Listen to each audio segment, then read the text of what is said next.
L'ordre du jour appelle les questions cribles thématiques sur la situation en Afghanistan.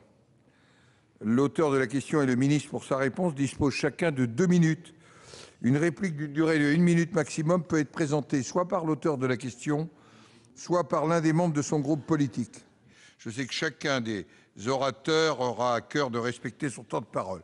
Mais avant de céder la parole au premier orateur inscrit pour sa question, je voudrais saluer le ministre de la Défense, notre collègue Gérard Longuet, lui dire le plaisir que nous avons à l'accueillir au banc du gouvernement et souhaiter pour l'exercice de la fonction qui est la sienne, les meilleurs souhaits.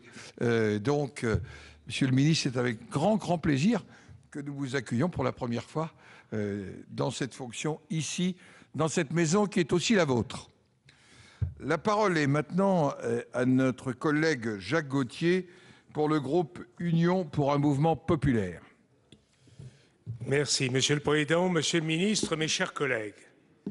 Comme les 49 pays membres de la Force internationale d'assistance et de sécurité, la France est présente en Afghanistan dans le cadre de la résolution 1386 du Conseil de sécurité des Nations Unies, avec pour mandat de stabiliser le pays et de créer les conditions d'une paix durable.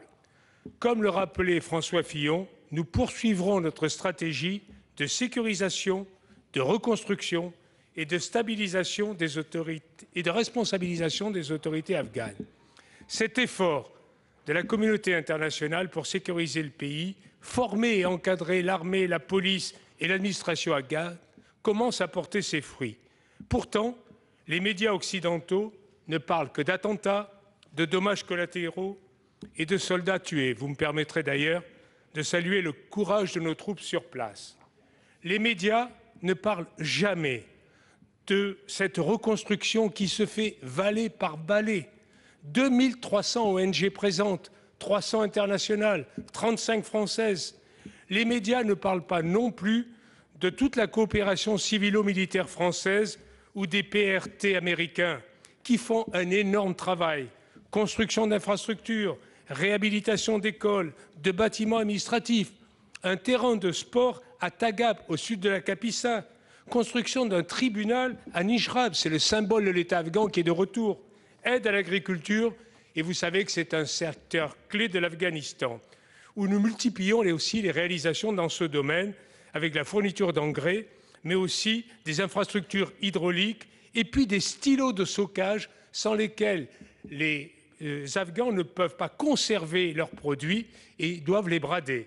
On ne parle pas non plus des Medcap, ces cliniques temporaires qui permettent d'assurer le suivi médical. Alors, Monsieur le Ministre, quand allons-nous enfin réussir à présenter aux médias ce volet positif et essentiel de notre action, sans lequel il n'y aura pas d'avenir pour l'Afghanistan? La parole pour répondre à Jacques Gautier est à Gérard Longuet, ministre de la Défense et les anciens combattants. Vous avez la parole, Monsieur le Ministre. Oui, Monsieur le Président, mes chers Mesdames et Messieurs les sénateurs, j'allais me tromper lourdement. Oui.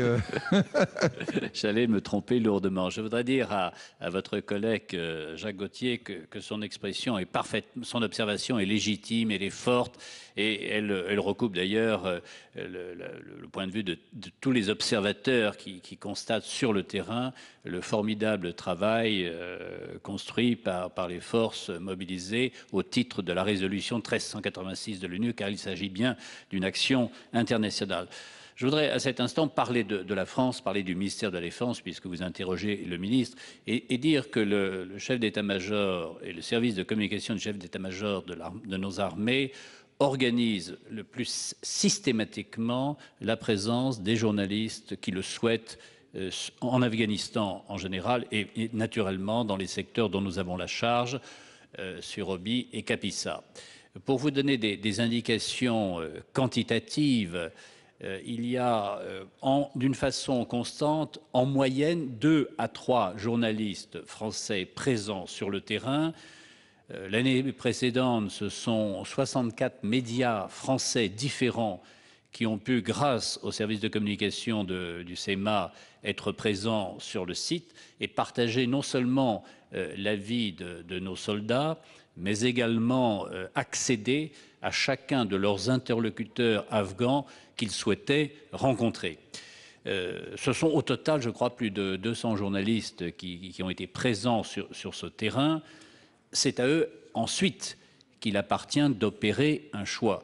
Je crois que cette séance de questions cribles est particulièrement pertinente parce qu'elle va permettre de montrer qu'au-delà, en effet, de l'aspect tragique et malheureusement inéluctable de la présence de nos forces en Afghanistan, il y a un formidable travail de reconstruction et je crois qu'à l'occasion de cette séance crible, je pourrais rappeler ce que parfois la presse omet de faire connaître à ses lecteurs. Merci. La parole est maintenant à Monsieur Gauthier. Vous ne souhaitez pas? Non, je voulais remercier le ministre de la Défense de sa réponse. Je fais un rêve, moi aussi, que les journalistes parlent de ce qui est positif, parlent de ce qui fonctionne, même si c'est vrai que ça ne fait pas la une des journaux en général. D'avance, je les en remercie.